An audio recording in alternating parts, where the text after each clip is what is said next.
नमस्कार दोस्तों, welcome to our YouTube family, our YouTube channel RK classes. दोस्तों, मैं अजय कुमार आज से आपके लिए जीके प्लस जीएस की बहुत ही बेहतरीन सीरीज शुरू करने जा रहा हूं, जिसमें आपको हर मॉक टेस्ट में 50 क्वेश्चन करवाए जाएंगे। और इन 50 क्वेश्चंस में आपको हर पार्ट से, जैसे कि आपका जियोग्राफी का हो गया, पॉलिटी का हो गया, हिस्ट्री का हो गया, ठीक है, हर पार्ट से फिजिक्स, केमिस्ट्री, बायोलॉजी, हर पार्ट से आपको 4 से 5 क्वेश्चन देखने को मिलेंगे। तो चलिए शुरू करते हैं आज की अपनी इस क्लास को। चलिए चलते हैं हमारे पहले क्वेश्चन की तरफ। देखिए, पहला क्वेश्चन है हमारा कि फेरम का लैटिन नाम है। फेरम खालिस्तान का लैटिन नाम है। तो फेरम किसका लैटिन नाम है दोस्तों, बताइए। फेरम किसका लैटिन नाम है?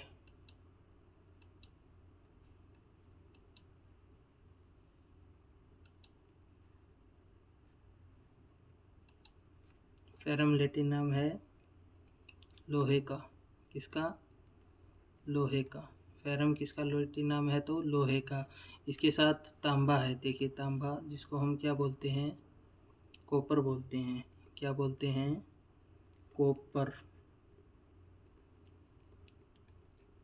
ठीक है, कॉपर। इसको क्या? क्यूप्रम। क्यूप्रम इसका क्या है? लैटिन नाम है। इसके नीचे है जस्ता। जस्ता यानी जिंक। जिंक इसका लैटिन नाम क्या है? जिंकम।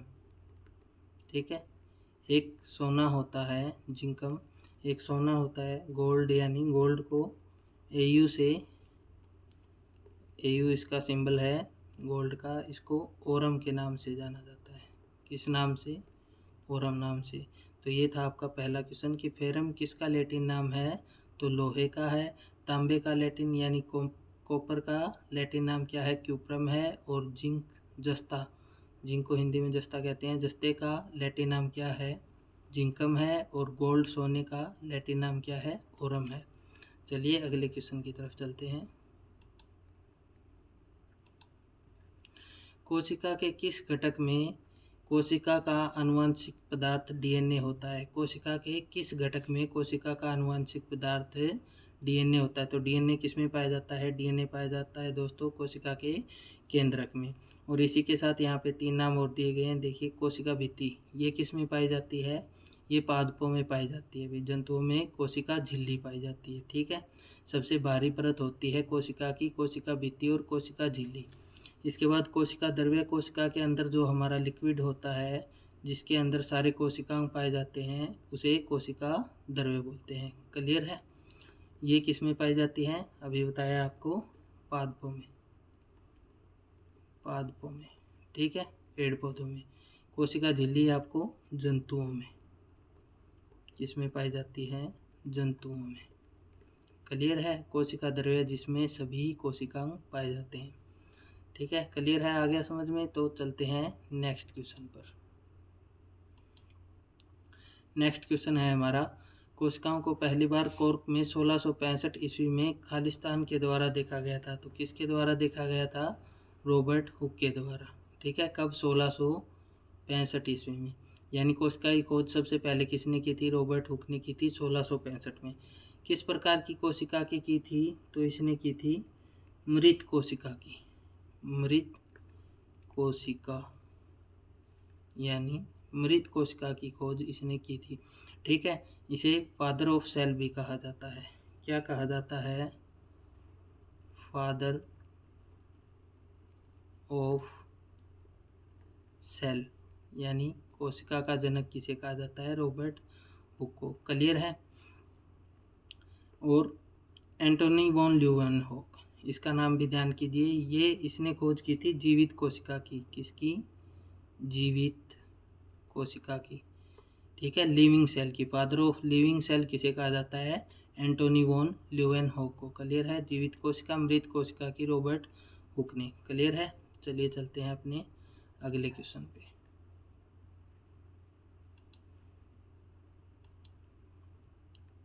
नीति निर्माण के लिए राज्य द्वारा पालन किया जाने वाला कौन सा निदेशक सिद्धांत नहीं है?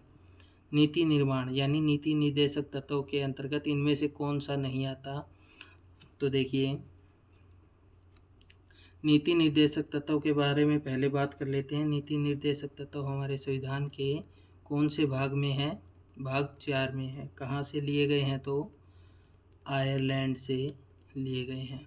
ठीक है, ये इंपॉर्टेंट क्वेश्चन है, पहले आए हुए हैं कि नीति निर्देशक तत्व जो है वो संविधान के कौन से भाग में है? 4 में है और आयरलैंड से लिए गए हैं। अनुच्छेद पूछे तो अनुच्छेद 36 से 51 तक हैं। आर्टिकल 36 टू 51 तक हमारे क्या है? नीति निर्देशक सिद्धांत या नीति निर्देशक तत्व है। तो हमारा क्वेश्चन क्या था? नीति निर्माण के लिए राज्य द्वारा पालन किया जाने वाला कौन सा निर्देशक सिद्धांत नहीं है?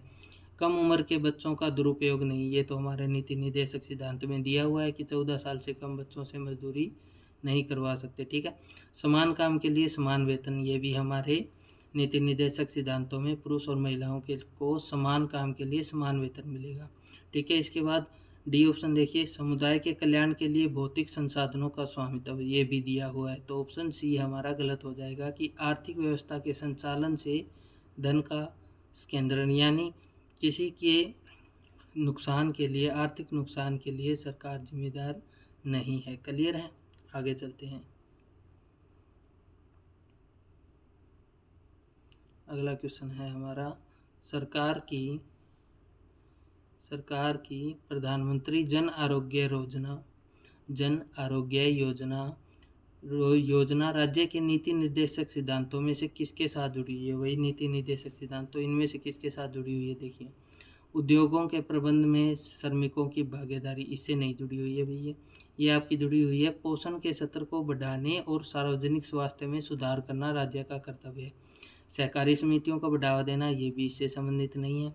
समान न्याय और मुफ्त कानूनी सहायता, ये भी इसका उद्देश्य नहीं है। पोषण के स्तर को बढ़ाने और सार्वजनिक स्वास्थ्य में, स्वास्थ्य देखिए, जन आरोग्य मतलब रोग मुक्त। ठीक है, तो रोग मुक्त यानी स्वास्थ्य में सुधार के लिए इसके तहत क्या आयुष्मान कार्ड बनाए जाते हैं? आपको पता है, आयुष्मान कार्ड इसी योजना के अंतर्गत बनाए जाते हैं। ये कितने परिवारों को मिली है? लगभग 12 करोड़ परिवार इस योजना का लाभ उठा रहे हैं हमारे देश में, लगभग 12 करोड़। ठीक है, आपको पता है आयुष्मान कार्ड के अंतर्गत क्या होता है।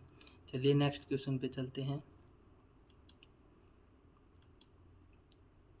निम्नलिखित में से किसने 1920 में ताशकंद में एक प्रवासी भारतीय कम्युनिस्ट पार्टी की स्थापना की थी? किसने की थी भाई? एम.एन. रॉय ने की थी, एम.एन. रॉय ने। क्लियर है? एम.एन. रॉय की फुल फॉर्म क्या है? मानवेंद्र नाथ रॉय। मानवेंद्र नाथ रॉय इनका पूरा नाम है, एम.एन. रॉय का। और इन्होंने एक काम और भी किया था भाई। क्या किया था? 1934 में संविधान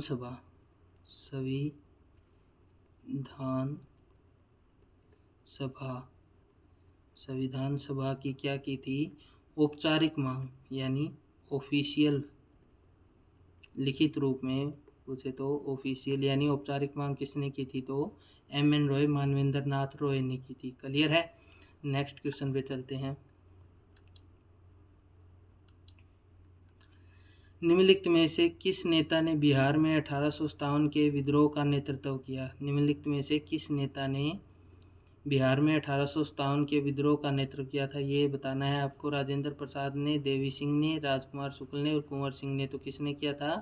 कुंवर सिंह ने किया था भी। ठीक है, 1857 में विद्रोह का नेतृत्व बिहार से कुंवर सिंह ने। क्लियर है? इसके अलावा यहाँ पर देखिए भी राजेंद्र प्रसाद आया हुआ है। ये कौन थे भाई? ये हमारे देश के पहले राष्ट्रपति थे, पहले राष्ट्रपति। इनसे संबंधित पहला क्वेश्चन तो ये है। दूसरा, संविधान सभा, जो हमने पीछे पढ़ा, संविधान सभा के पहले स्थायी अध्यक्ष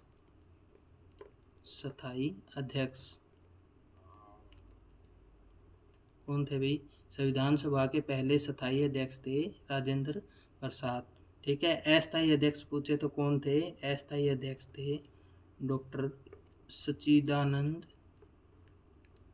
सच्चिदानंद सिन्हा। ये कौन थे? ये हमारे संविधान सभा के अस्थायी अध्यक्ष थे। जो पहली बैठक हुई थी 9 दिसंबर को, उनमें इनको अध्यक्ष बनाया गया था।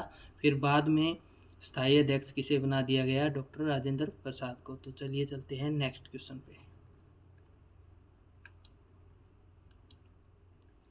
1857 का विद्रोह कहाँ से प्रारंभ हुआ था? तो 1857 का विद्रोह प्रारंभ हुआ था मेरठ यूपी से। मेरठ यूपी से। कब हुआ था? 10 मई।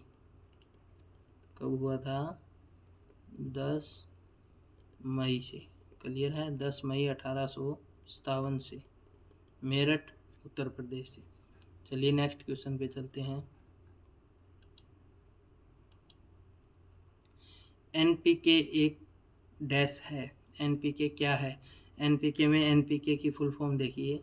एन का मतलब होता है नाइट्रोजन, पी का मतलब फास्फोरस और के का मतलब पोटेशियम। तो ये क्या है? मिट्टी की उर्वरता को बढ़ाने के लिए उपयोग किए जाने वाला एक उर्वरक है, एक प्रकार की खाद है। क्लियर है? एनपीके क्या है? मिट्टी की उर्वरता में वृद्धि करने के लिए उपयोग किए जाने वाला एक उर्वरक है। ठीक है, नेक्स्ट क्वेश्चन बताइए भाई। सौरमंडल के निर्माण और निरूपण की व्याख्या करने के लिए सर्वाधिक व्यापक रूप से स्वीकृत मॉडल कौन सा है? तो ये रहेगा आपका निहारिका परिकल्पना। निहारिका परिकल्पना। ठीक है, ये किसने दिया था? तो इमैनुअल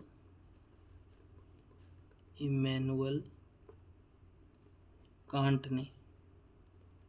इमैनुअल कांट ने ये परिकल्पना दी थी भाई। क्लियर है? 1796 में इसमें संशोधन कर दिया। किसने किया? लाप्लास ने। लाप्लास ने इसने 1796 में निहारिका कल्पना, जो हमारा परिकल्पना इसका आंसर है, इसका संशोधन किया था लाप्लास ने। ये क्या थी भाई? इमैनुअल कांट ने बताया था कि सूर्य के चारों ओर जो पदार्थ जुड़ा हुआ है, उसके एक बादल से जो चारों ओर ग्रह हैं वो बनते हैं। ठीक है, सौरमंडल का निर्माण उससे होता है। किससे? कि सूर्य का एक पदार्थ है, उसके एक बादल से जो सूर्य की लगातार परिक्रमा करता है, उससे ग्रहों का निर्माण होता है। क्लियर है? इससे जुड़ी एक और सौरमंडल से बड़ी परिक्रमा है बिग बैंग थ्योरी। आपने सुना होगा बिग बैंग थ्योरी। किसने दी थी? जॉर्ज लेमेत्रे ने। तो ये भी याद करना है आपको कि पिछले पेपर में ये आया है, तो अगले पेपर में ये आ सकता है कि बिग बैंग थ्योरी यानी बिग बैंग का सिद्धांत किसने दिया था? तो जॉर्ज लेमेत्रे ने दिया था। क्लियर है? अगले क्वेश्चन पे चलते हैं। निम्नलिखित में से किसका उपयोग कांच से हरे रंग को हटाने के लिए किया जाता है? तो किसका किया जाता है भी? मैग्नीज डाइऑक्साइड का किया जाता है। किसके उपस्थिति में? तो लोहे की। ठीक है, लोहे की उपस्थिति में किसका? मैग्नीज डाइऑक्साइड का प्रयोग किया जाता है। तो इससे क्या बनता है? इससे बनता है सोडियम परमैंगनेट। क्लियर है? सोडियम परमैंगनेट बनता है। मैग्नीज डाइऑक्साइड आपका आंसर हो जाएगा। चलिए नेक्स्ट क्वेश्चन पे।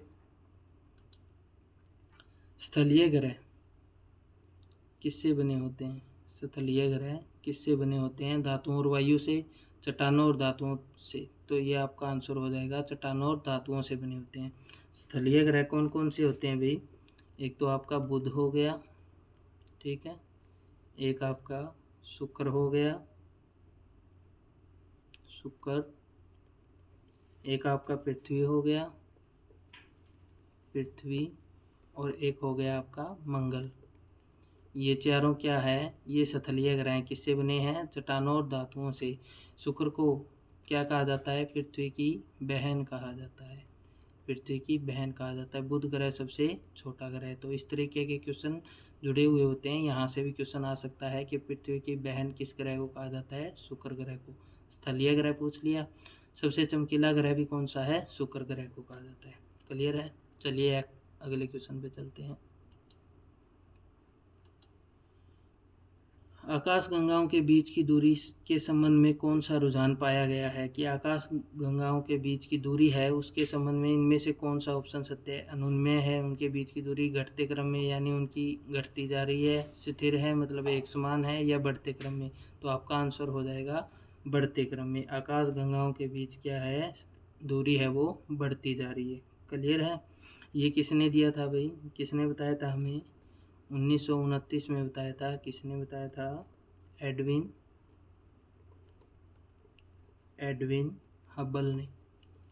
एडविन हबल ने हमें बताया था कि आकाश गंगाओं के बीच की दूरी है वो बढ़ती जा रही है। क्लियर है। नेक्स्ट क्वेश्चन पे चलते हैं। देखिए, जमी हुई गैसों, चट्टान और धूलकणों के ब्रह्मांडीय हिमगोले जो सूर्य की परिक्रमा करते हैं क्या कहलाते हैं। देखिए धूल के, यहाँ पे देखिए धूल के, तो ये हो जाएगा आपका धूमकेतु। ठीक है, धूल के ब्रह्मांडीय हिमगोले जो सूर्य की परिक्रमा करते हैं क्या कहलाते हैं, धूमकेतु कहलाते हैं। नेक्स्ट क्वेश्चन पे चलते हैं। ये तो आसान क्वेश्चन था। किस वर्ष पुर्तगालियों ने गोवा पर, ये आ गया हिस्ट्री का क्वेश्चन आपका, किस वर्ष पुर्तगालियों ने गोवा पर कब्जा कर लिया था। तो कब्जा कब कर लिया था भाई, 1510 ईस्वी में। पुर्तगालियों के बारे में कुछ बातें जान लेते हैं भाई। पुर्तगाली सबसे पहले भारत आने वाले यूरोपीय थे। कब सबसे पहले भारत आए थे। क्लियर है। सबसे पहले जो यूरोपीय भारत आए थे पुर्तगाली थे। सबसे पहले कौन सा पुर्तगाली आया था, वास्को डी गामा। कब आया था, 1498 में। क्लियर है। 1502 में दोबारा से आया था। ठीक है, 2 बार आया था, तो हो सकता है वास्को डी गामा भारत कब आया ये क्वेश्चन पूछे और ऑप्शन में 1498 ना मिले, 1502 मिले, तो 1502 में ये दोबारा आया था। 1510 ईस्वी में इन्होंने गोवा पर कब्जा किया था। ये सबसे पहले भारत आए थे और सबसे बाद में गए थे, ये भी याद रखना है आपको। सबसे बाद में गए थे 1961 में गोवा आज़ाद हुआ था। ठीक है, पुर्तगालियों से 1961 में ये गए थे। आए कब थे, 1498 में पहला आया था। 1510 में इसने गोवा पर कब्जा कर लिया था। ठीक है। नेक्स्ट क्वेश्चन देखिए, तीसरे एंग्लो मैसूर युद्ध के दौरान बंगाल के गवर्नर जनरल कौन थे। तो ये द्वितीय अल कॉर्नवालिस थे। द्वितीय अल कॉर्नवालिस थे। और ये युद्ध कितने साल तक चला, 3 साल तक चला भाई। ठीक है, 3 साल तक चलता रहा। और इसमें किसकी हार हुई, तो मैसूर इसमें हार गया था। मैसूर की हार हुई थी। क्लियर है। चलिए नेक्स्ट क्वेश्चन पे चलते हैं। श्वेत प्रकाश किसका उदाहरण है भाई। श्वेत प्रकाश किसका उदाहरण है, बहुरंगी प्रकाश का उदाहरण है। लेजर प्रकाश है वो इसके नीचे ऑप्शन दिया है, इसका उदाहरण है भाई समतल ध्रुवीकृत प्रकाश का। ठीक है, लेजर प्रकाश किसका उदाहरण है, तो समतल ध्रुवीकृत प्रकाश का है। बहुरंगी प्रकाश का उदाहरण है श्वेत प्रकाश। तो आपका आंसर हो जाएगा डी ऑप्शन, बहुरंगी प्रकाश। नेक्स्ट क्वेश्चन, विबग्योर के किस रंग के प्रकाश की ऊर्जा न्यूनतम होती है। तो सबसे कम बैंगनी। ठीक है, सबसे कम तरंग दैर्घ्य भी किसका होता है, बैंगनी का होता है भी। सबसे ज़्यादा किसका होता है, सबसे ज़्यादा तरंग दैर्घ्य होता है लाल का। तरंग दैर्घ्य, वेवलेंथ बोलते हैं, तरंग दैर्घ्य। ठीक है, किसका होता है लाल का सबसे ज़्यादा, कम किसका होता है, बैंगनी का। बैंगनी का सबसे कम होता है। ठीक है, तरंग दैर्घ्य का मतलब होता है कि कौन सा रंग सबसे ज़्यादा दूरी तक दिखाई देता है, तो लाल, और सबसे कम दूरी तक बैंगनी, क्योंकि ये फैलता ज़्यादा है, ये फैलता कम है। चलिए नेक्स्ट क्वेश्चन,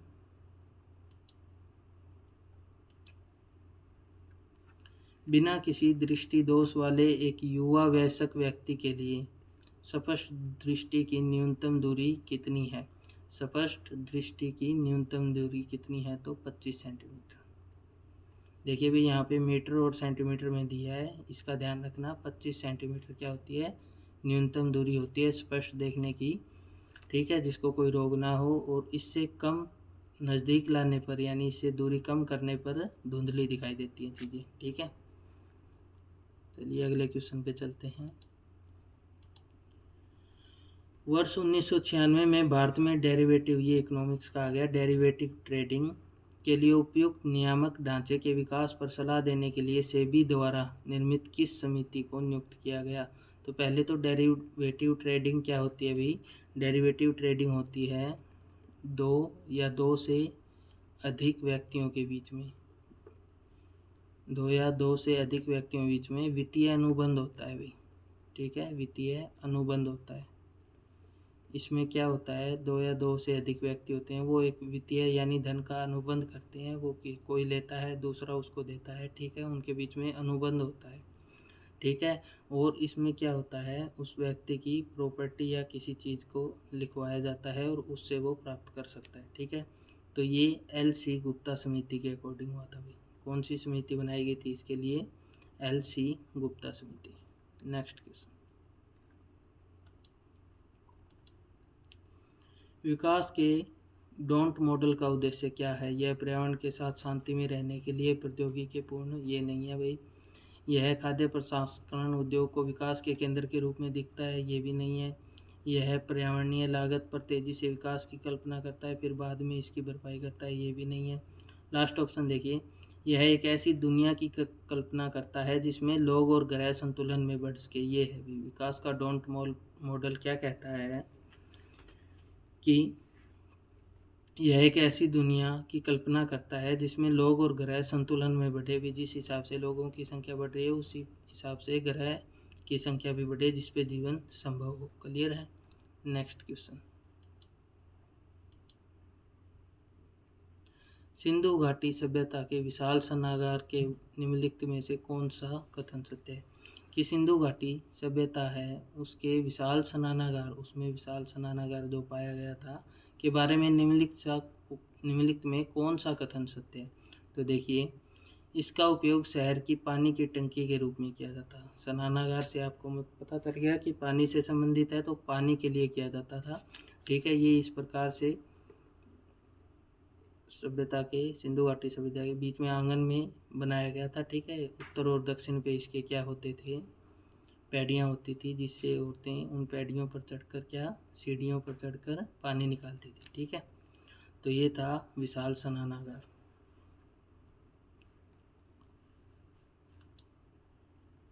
नेक्स्ट क्वेश्चन है, निम्नलिखित में से कौन सा सिंधु घाटी स्थल अब पाकिस्तान में स्थित है?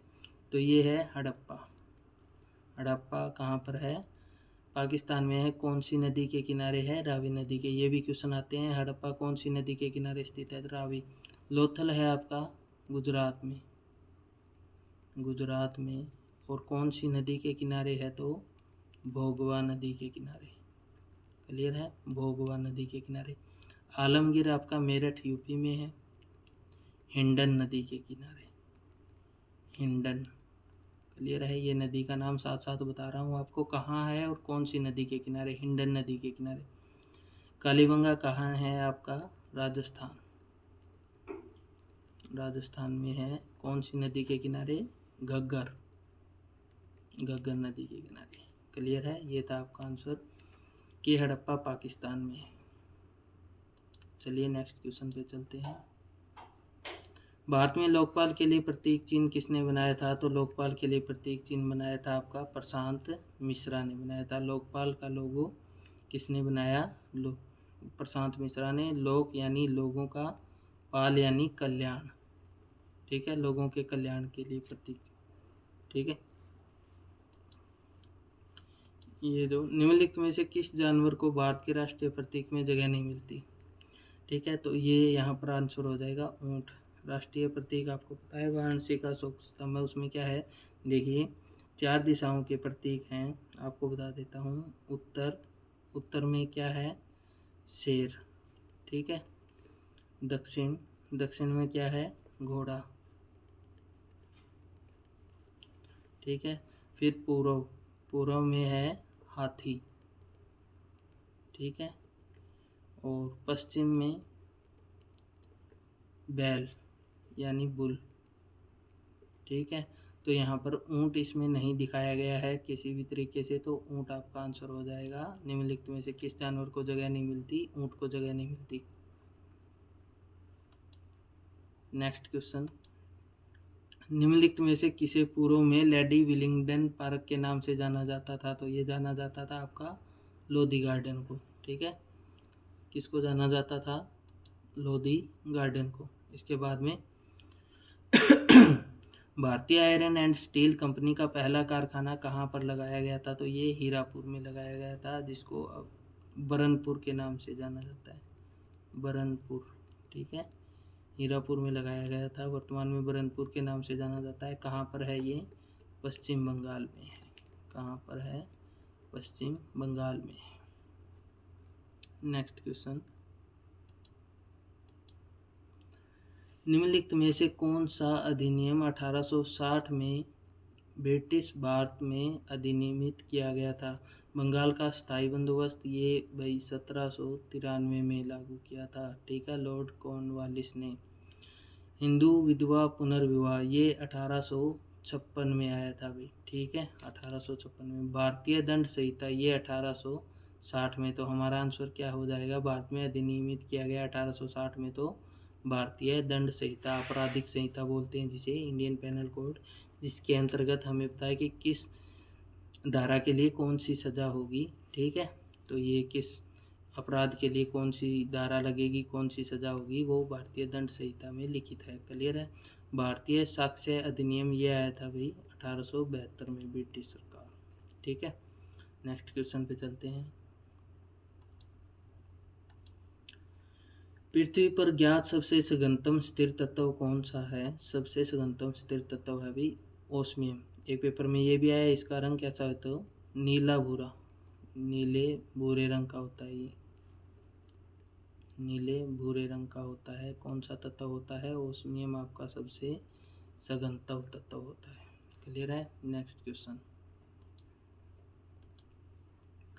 माल्थियन सिद्धांत के अनुसार निम्नलिखित में से कौन ज्यामितीय प्रगति में बढ़ता है? गरीबी, रोजगार, जनसंख्या, खाद्य आपूर्ति।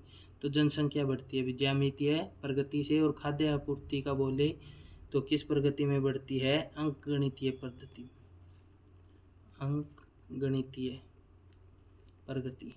ठीक है, किसकी होती है? खाद्य आपूर्ति की, खाद्य संसाधनों की। और ज्यामितीय प्रगति होती है जनसंख्या की। नेक्स्ट क्वेश्चन,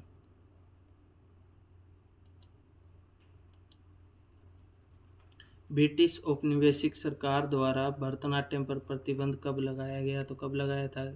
1910 में लगाया गया था। याद रखिएगा इसको, इम्पोर्टेंट क्वेश्चन है।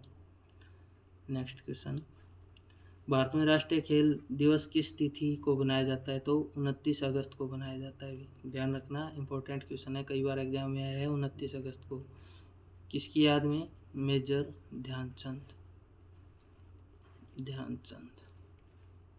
ठीक है, इन्हें क्या कहा जाता था? हॉकी के खिलाड़ी थे, हॉकी का जादूगर भी कहा जाता था। हॉकी का जादूगर किसे कहा जाता था? मेजर ध्यानचंद को। ठीक है, 29 अगस्त को क्या बनाया जाता है? खेल दिवस बनाया जाता है। अगला प्रश्न, निम्नलिखित में से कौन सा वेद संगीत से संबंधित है? वेद है, चारों वेद के नाम दिए। संगीत से संबंधित तो आपका हो जाएगा सामवेद। ऋग्वेद मंत्रों से संबंधित है, मंत्रों के उच्चारण से संबंधित। ठीक है, सूक्त। यजुर्वेद आपका संबंधित है अर्थवेद जादू टोना से, जादू टोना। क्लियर है। यजुर्वेद यज्ञ साधना से, यज्ञों के लिए कौन सा? ठीक है, पूजा पाठ के लिए, तो उससे यजुर्वेद संबंध है। ऋग्वेद में मंत्र दिए गए हैं। सामवेद आपका संगीत से संबंधित है। नेक्स्ट क्वेश्चन,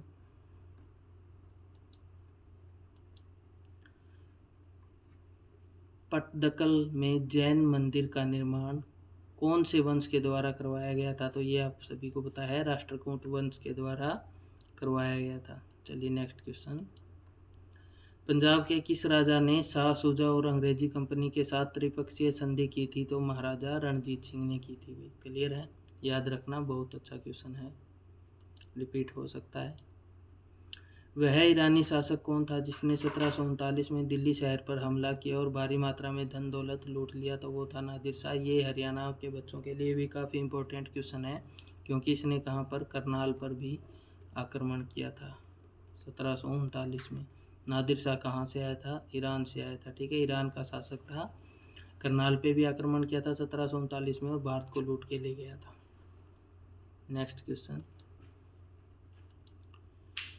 बनारस में हिंदू कॉलेज की स्थापना कब हुई थी? कब हुई थी भी? 1791 में की गई थी, याद कर लेना भाई। भारतीय राष्ट्रीय कांग्रेस की प्रथम महिला अध्यक्ष, देखिए यहाँ पर क्या पूछा है, प्रथम महिला अध्यक्ष पूछा है, तो आपका आंसर हो जाएगा एनी बेसेंट। अगर प्रथम भारतीय महिला अध्यक्ष पूछा होता, प्रथम भारतीय महिला अध्यक्ष, तो सरोजनी नायडू। अगर प्रथम अंग्रेज अध्यक्ष पूछा होता, ठीक है, तो जॉर्ज यूले, ठीक है, ये थे। अगर आपसे पूछे प्रथम महिला अध्यक्ष तो एनी बेसेंट, प्रथम भारतीय महिला तो सरोजनी नायडू, ठीक है, और प्रथम अंग्रेज अध्यक्ष पूछे तो जॉर्ज यूले। नेक्स्ट क्वेश्चन पे चलते हैं, राज्यसभा का सदस्य बनने के लिए एक भारतीय नागरिक की न्यूनतम आयु कितनी होनी चाहिए? तो राज्यसभा का सदस्य बनने के लिए 30 वर्ष, 25 वर्ष किसके लिए होती है? लोकसभा के लिए।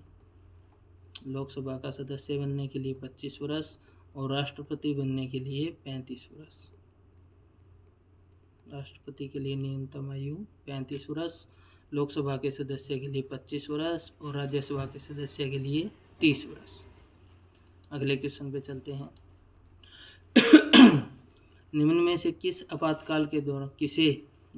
में से किसे आपातकाल के दौरान असाधारण शक्तियाँ प्रदान की गई हैं? किसे की गई है भी? राष्ट्रपति को। 3 प्रकार के आपातकाल की शक्तियाँ भी देखिए कौन कौन सी हैं। 352 में होता है एक राष्ट्रीय आपातकाल, ठीक है, राष्ट्रीय आपातकाल, पूरे देश में आपातकाल लगाना, ठीक है। 356 आर्टिकल 356 में क्या है? राज्य में आपातकाल, जिसको हम क्या बोलते हैं? राष्ट्रपति शासन भी बोलते हैं। किसी राज्य में राष्ट्रपति शासन लगना, ठीक है, 356 में। और 360 में वित्तीय आपातकाल, वित्तीय आपातकाल। क्लियर है? ये तीनों इंपॉर्टेंट है, अभी याद कर लेना। 352 में राष्ट्रीय आपातकाल, 356 में राष्ट्रपति शासन या राज्य आपातकाल, 360 में वित्तीय आपातकाल। किसको प्राप्त है ये शक्तियाँ? तो राष्ट्रपति को है, ठीक है। राष्ट्रपति किसकी सलाह पर कार्य करता है? प्रधानमंत्री की सलाह पर कार्य करता है। इस तरीके के क्वेश्चन भी एग्जाम में आते हैं। नेक्स्ट, भारत का निम्नलिखित में से कौन सा क्षेत्र खनिजों का भंडार है? तो ये रहेगा आपका छोटा नागपुर का भंडार, छोटा नागपुर का क्षेत्र। क्लियर है? नेक्स्ट क्वेश्चन,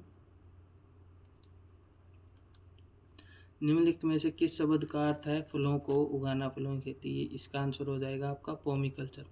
देखिए एपीकल्चर दिया उसमें, इसमें क्या होता है?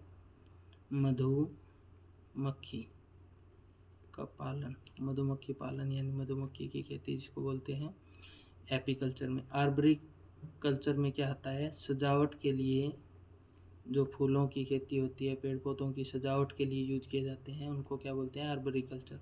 पोमिकल्चर आपको बताई दिया फलों का।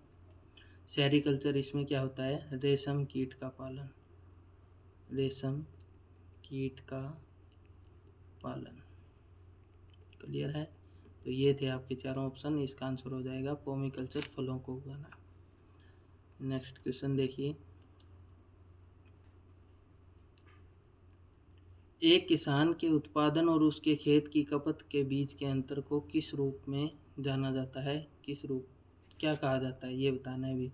किसान के उत्पादन और उसके खेत की खपत के बीच के अंतर को, तो ये कहा जाता है विपणन योग्य अधिशेष। क्या कहा जाता है? विपणन योग्य अधिशेष। इकोनॉमिक्स का क्वेश्चन था। अगला क्वेश्चन, निम्नलिखित में से कौन सा भारत का पहला कागज रहित बजट था? Most important question. पहला पेपरलेस बजट कौन सा था? तो केंद्रीय बजट 21-22। और ये किसने पेश किया था? तो उस समय की वित्त मंत्री कौन थी? हमारी निर्मला सीतारमन ने, निर्मला सीतारमन ने पेपरलेस बजट। क्लियर है? नेक्स्ट क्वेश्चन पे चलते हैं, एलईडी का पूर्ण रूप क्या है? बहुत आसान सा क्वेश्चन है। Light emitting diode, light emitting diode. Next, Newton का कौन सा नियम बल की मात्रात्मक परिभाषा प्रदान करता है? न्यूटन का कौन सा नियम बल की मात्रात्मक परिभाषा प्रदान करता है? तो ये हो जाएगा आपका गति का दूसरा नियम। पहला नियम क्या है? जड़त्व का नियम। कोई वस्तु, जड़त्व का नियम क्या है? यानी जड़त्व या स्थिरता का नियम भी बोलते हैं कि कोई बॉडी अगर स्थिर है तो वो स्थिर रहने का प्रयास करेगी, अगर कोई बॉडी मोशन में है तो मोशन में रहने का यानी गति में रहने का प्रयास करेगी। ठीक है, दूसरा आपका बल का नियम हो गया। तीसरा आपका होता है न्यूटन की गति का तीसरा नियम होता है क्रिया प्रतिक्रिया का। तो इस हिसाब से आपको याद करना है ताकि इससे जुड़े हुए क्वेश्चन आए तो आपको याद हो। क्रिया प्रतिक्रिया का नियम न्यूटन की गति का तीसरा नियम है। ठीक है, पहला नियम जड़त्व का नियम, ठीक है, दूसरा बल का नियम। नेक्स्ट, CH, ये यहाँ पर C6H6, ठीक है, CH का तो ऑप्शन ही नहीं दिया इसने। ठीक है, C6H6 का पूछे तो आपका बेंजीन हो जाएगा। ठीक है, वहीं पर मैथेनॉल का पूछे तो CH3OH मैथेनॉल का। एसिटिक अम्ल का पूछे आपसे तो CH3COOH। क्लियर है, ये एसिटिक अम्ल का हो जाएगा। CH3OH ये आपका मैथेनॉल का हो जाएगा। और बेंजीन का क्या हो जाएगा? C6H6। क्लियर है। नेक्स्ट क्वेश्चन, CH4 मीथेन का होता है, याद रखिएगा। एशिया का एक बड़ा सदाबहार पेड़ बरगद के पेड़ का वैज्ञानिक नाम क्या है जिसके तने वायवीय जड़ों के समान होते हैं? बरगद के पेड़ का वैज्ञानिक नाम बताना है भी। तो ये होता है फिकस बेंगालेसिस, फिकस बेंगालेसिस। अगर आपका 2-3 नाम हो रहे, जैसे मनुष्य को का क्या कहा जाता है तो होमो सेपियंस, होमो सेपियंस मनुष्य का वैज्ञानिक नाम है। ठीक है, कुत्ते का पूछे तो कैनिस, कैनिस फैमिलियरिस, कैनिस फैमिलियरिस ये कुत्ते का हो जाएगा आपका। ठीक है, होमो सेपियंस मनुष्य का, कैनिस फैमिलियरिस कुत्ते का, बरगद का फिकस बेंगालेसिस ये अनानास का होता है, पाइनएप्पल अनानास। ठीक है, इसमें दिया हुआ है। तो इस प्रकार से आपको क्या करने हैं, साइंटिफिक नेम भी आपको याद होने चाहिए। नेक्स्ट क्वेश्चन, निम्नलिखित में से कौन सा विकल्प स्टार्च का दूसरा नाम है जो विशेष रूप से मकई, आलू, गेहूं और धान के बीजों, फलों, कंदों, पौधों की जड़ों और तनों के गूदे में पाया जाता है? स्टार्च का दूसरा नाम शर्करा। ठीक है, कार्बोहाइड्रेट। स्टार्च का दूसरा नाम क्या है तो ये होता है भी जड़ों में पाया जाता है अमाइलम। ठीक है, एमिलम लिखा हुआ इसमें, अमाइलम आपका आंसर हो जाएगा अमाइलम। लास्ट क्वेश्चन है आज का 50वां क्वेश्चन,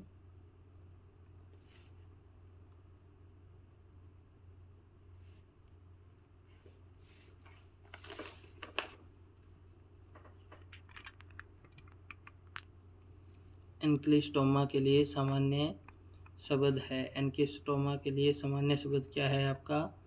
अंकुश कृमि। क्या है? अंकुश कृमि। ठीक है, गोल कृमि का भाग होता है, तो ये हो जाएगा आपका आंसर। तो आज की क्लास में इतना ही, आगे जुड़े रहिए। इस सीरीज़ को हम डेली कंटिन्यू करेंगे और डेली आपको 50 क्वेश्चन दिए जाएंगे और उनके आंसर ऑप्शन को व्याख्या करते हुए आपको बता दिए जाएंगे। तो आज के लिए इतना ही, धन्यवाद। जय हिंद, जय भारत।